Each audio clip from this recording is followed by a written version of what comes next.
Hi guys, it's Jen Hoppa here. This is kind of my first video, but actually I made a couple of videos earlier to introduce myself since I didn't post to that thread. And for some reason my photo booth, which I'm using on my computer to make this video, it wasn't recording the sound. So there's just like 10 minutes of me going. So yeah, I had to ditch those. I mean, they're kind of interesting, but I had to ditch them. So now that my computer's up and running, I wanted to make a quick little video. I am drinking, this is actually my first juice of our raw food rehab. I've been on this smoothie kick, and I have this Omega juicer. I guess it's one of the ones that you need to drink the juice really fast. You can't store it because it has the centrifugal force or something. But I have that. My parents let me borrow it, and I just haven't been putting it to use. So this morning I made a carrot, celery, apple, and I tried to put some Swiss chard in there, but I have a hard time with the lettuce because, you know, they're not firm enough to really get poked down into the little hole. So I don't really know how much of the Swiss chard actually made it into the juice. But I really like juice, so I need to get on it and start drinking some more.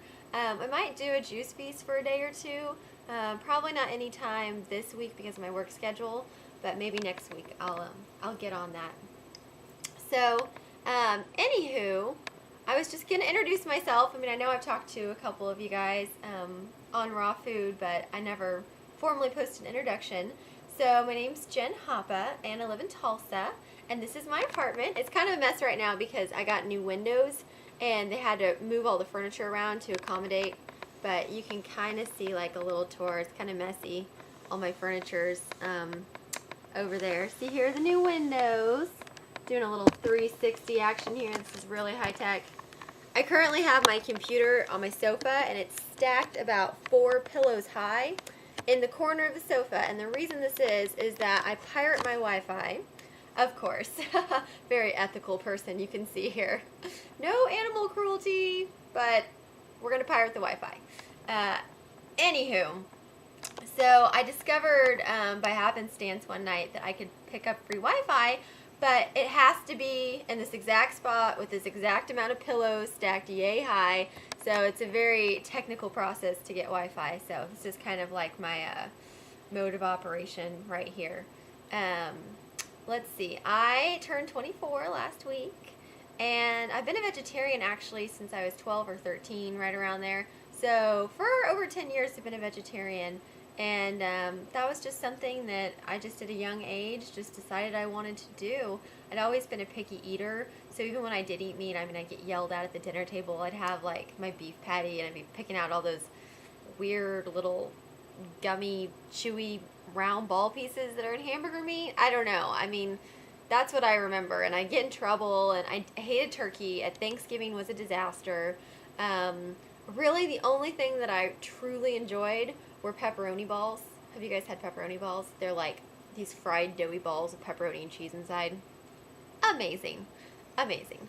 So, I mean, I really just like pepperoni, and I love salami and beef jerky, and then I ate chicken every now and then. But I mean, I never had attachments to meat, ever. I mean, I was just always picky about it.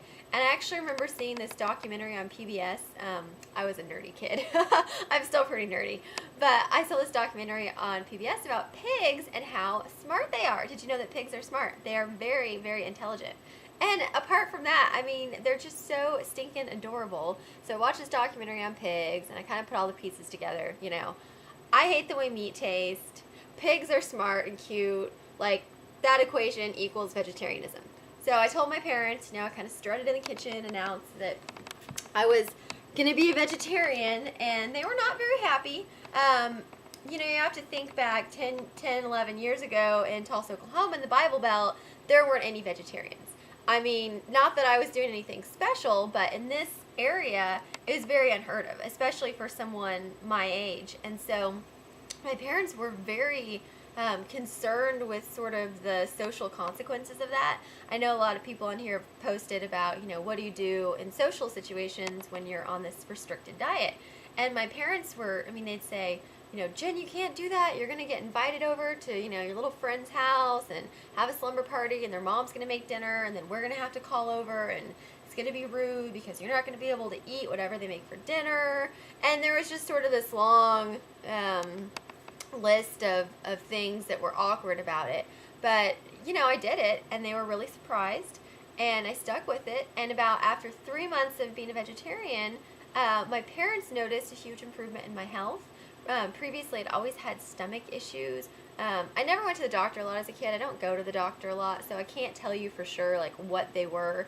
But, it was something along the lines of, like, serious IBS type stuff, and it was just miserable. I remember as, an 8-year-old living by a bottle of Tums. I wouldn't go anywhere without Tums. I really did live by them. And 3 months into being a vegetarian, no more Tums. And it was such a natural transition that no one even noticed. And one day my parents just were talking, and they realized, geez, like, Jen hasn't, even touched a bottle of Tums since she stopped eating meat. So I think that, that kind of sold them on it. And my parents didn't become vegetarians, but they became very supportive of me as far as that goes. So that's kind of my story. And then I went about a year ago to, I guess like last August, to a real food meetup with Penny. Met her, was just really interested in the whole raw food thing. And I tried to do it for, I was going to try to do it for a month, but I only lasted about 2.5 weeks.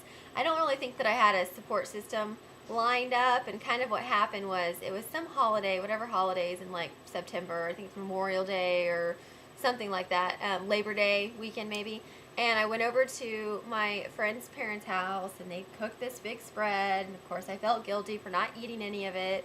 And of course, when you're in social situations, you want to eat, just as a kind of habit. It's sort of like a nervous habit just to eat when there's people around, or drink cocktails when you're in a bar and there's people around.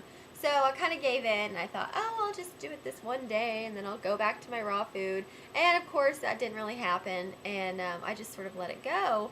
But since then, I've been saying I'm gonna get the raw food going again. I'm gonna get the juicer out, and I've been talking about it, and it just didn't happen. And so when Penny told me about this, I thought, this is really my opportunity to be held accountable for my actions. And if you're gonna take pictures of yourself in your swimsuit, and you're a gal, maybe if you're a guy, that's like serious business. That is a commitment within itself, I don't need a contract. Just picture of me in my swimsuit. Like, if you have a photo of me in my swimsuit, like, we are good. Like, I am never going to break that promise. So that's how I got started here, and I've been doing pretty good. I had a kind of a rough day yesterday. I haven't posted my food vlog yet, but basically, I ate really well in the morning, had a green smoothie, filled it with lots of kale, and then for lunch I had a salad with avocado, and then I had a handful of fresh raspberries. And then at work, it's so hard for me at work because everyone just throws food out. It's just, anything's on the table, it's fair game. People are swarming around it like a bunch of vultures. There's a lot of commotion. So it's very difficult to avoid food at work, which I've been doing. But today, someone brought in a box of chocolates, and I was hungry. I had a bad day at work, and, generally I'm not that drawn to chocolate. I'm more of a vanilla caramel kind of gal, but for some reason, these chocolates, they just got to me, and I thought, I'll have one. I've been eating, closer to 90%, 100% raw, and I said, I just have to do 80%. A couple chocolates isn't going to be 20% of my diet. It'll even out. I had 6 pieces of Russell Stover chocolate. 6. And I kind of realized how addictive that chocolate and that caffeine is, because I have pretty good willpower, but I was just literally felt like I was a slave to this chocolate box.